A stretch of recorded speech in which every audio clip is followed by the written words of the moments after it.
Hi everyone. आज आमच्याकडे कोण आले माहितीये का? तात्या आलेत. तात्या आलेत हे कळताच मुलं गेटकडे पळत गेली आणि येताना तात्यांसोबत बाईकवर रिटर्न घरी आले. तात्यांसोबत खूप छान वेळ घालवतात मुलं. आणि तात्या घरी आलेत म्हटल्यावरती खाऊ आणणार नाही असं होतच नाही.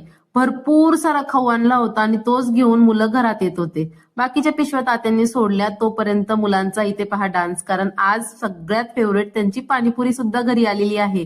तो पाहून बर्फी तर उड्याच मारायला लागली. त्यानंतर ह्या तिघांनी मिळून प्लेटिंग केल्या आणि मी ह्यांना अजिबात डिस्टर्ब केलं नाही, कारण खूप एन्जॉय करतात ते तात्यांसोबतचा हा वेळ, हा टाइम. त्यामुळे मी फक्त आयती पाणीपुरी उचलली बर का. इथे पहा, रेडी केलेल्या ताटामधली एक पाणीपुरी पटकन उचलली आणि तिखट पाण्यामध्ये टाकून पटकन तोंडात घातली. काय टेस्ट लागली म्हणून सांगते. त्यासोबतच तात्यांनी इथे ढोकळा सुद्धा आणला होता, हे चिप्सचे पॅकेट्स आणले होते आणि कॅडबरी सुद्धा. भरपूर सगळं खाऊ खाऊन झाल्यानंतर फायनली आता तात्या इथे काय करतात हा तुम्हाला प्रश्न पडला असेल. खरं सांगायचं तर आज सकाळपासून लाईटच नव्हती, म्हणून काहीच करता आलं नाही. कारण माझ्याकडे इथे गॅस अवेलेबल नाहीये. शेगडीवरतीच मी स्वयंपाक करत होते, तीही लाईटीवरती.